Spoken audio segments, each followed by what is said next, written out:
Today, we're going to do something kind of cool. We're going to explore the power of an entire language system by looking at just one single word. Okay, so let me just ask you this right off the bat.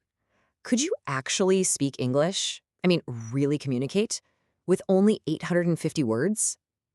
It sounds kind of crazy, right? Almost impossible. Well, believe it or not, someone thought you could, and they even created a system for it. It's called Basic English. This was this brilliant idea back in the 1930s to make a super simplified, logical version of English that anyone could use, for international business, science, you name it. Now, this isn't just some random list of words. Oh no. Basic English is this really carefully chosen system, 850 essential words, and each one was picked because it's incredibly useful. So to really get how this works, we're going to zoom way in on just one of them. Think of it as our case study, a word that's so fundamental it just had to be on that list. So yeah, let's put this whole powerful concept under the microscope with a word you definitely already know. And that special building block, it's the word father. We're going to break down just how much heavy lifting this one simple word can do. And by doing that, you'll really start to see the genius behind the whole Basic English system. There it is. Father. Just 6 letters. Looks simple enough, right? But its real power is in how flexible it is, how versatile. Let's start with the meaning we all know. So first things first. Father is a noun, right? It means a male parent. The example here is perfect and super clear. The father of Bill Smith IV is Bill Smith III. It's simple, it's direct, and pretty much everyone on the planet understands what that means.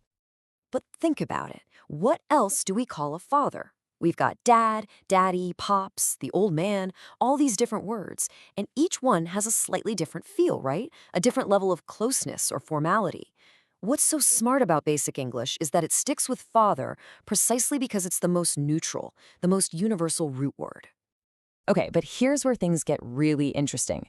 This is where the power of this system starts to shine. Because father isn't just a noun. It's not just a person. It can also be an action, a word of action. And this chart just lays it out perfectly. It shows the word doing double duty. On one side, you have the noun, but on the other, it becomes a verb, to father. Same word, totally different job. Just look at that example. He fathered 6 children. See? You don't need some other fancy, less common word like sire or beget. Father does the job perfectly. And that is the kind of efficiency Basic English is all about. I mean, think about that. That's a ton of meaning packed into just a few words. That's real linguistic power right there. And we're not done yet. The power keeps going. This one single word, father, is also the root of a whole family tree of other ideas and words. It's like a key that unlocks a bunch of other related concepts.